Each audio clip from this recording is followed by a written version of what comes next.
Men think that when they approach a woman with a sexual intention that they're actually doing something bad. And the reason why is because we are conditioned since the start of the Abrahamic religions, which is really just propaganda. It's mind control to keep men and women from connecting with each other, with themselves, and with being. And when I say being, I mean God. The word being in the original Greek translation of the Bible from Aramaic to Greek, the Greek word for God translates to being, B-E-I-N-G. If you substitute God with being throughout the Bible, completely changes the meaning. Now, I'm not separate from God. Now, I don't need a priest as a middleman that I need to give money to or tithings to or I need to confess to in order to talk to God. I don't need to hope that God is there.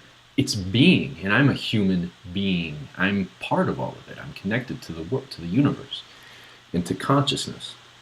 I'm a small mind as an individual, an illusory individuation of big mind. Okay, and so when we just change the word, it changes everything, right? So what a lot of religion, especially the Abrahamic religions, their true intent was to keep people in line and control human behavior, to keep people easily managed, to keep the population manageable. So part of that propaganda, that mind control, was this idea that women are either a Madonna or a whore, that a woman is, that purity, a woman's purity equals how many times she's had sex, whether she's had sex at all. Why isn't purity about the purity of her intention? Why isn't purity about her wanting to help and care about other people and not hurt others? No. Her purity is how many penises have been inside of her. It's so fucking ridiculous when you think about it. In my opinion, it is the plague of humanity, and it's still going to some degree. Now, here's so what I'm trying to do is why you feel guilt when you approach a woman. Your guilt is, number one, you've been told that sex is bad for women.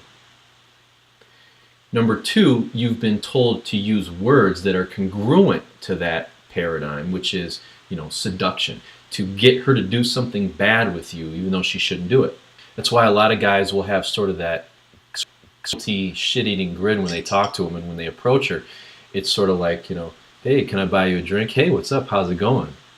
It's almost like, it's like a little kid when he's trying to steal something or he's trying to get away with something. He's like trying to reach his hand in the cookie jar and looking at you with a little smirk, like, well, hey, is it okay if I steal this cookie? That's what it feels like as a man when you're trying to talk to a woman with a sexual intention. You feel like you're trying to steal something out the cookie jar while the person's watching you. You got this guilty grin on your face. If you approach her at all. Most guys just chicken out and pretend to be gay. And then they'll make excuses pretending that they're a good guy. Oh, well, she probably has a boyfriend, or she's busy, or I don't want to interrupt her, or I'm not sleazy, or I'm not like these sleazy pickup artist player types. No, you're just a pussy. You're just afraid. And you've allowed yourself to believe that sex is bad for women.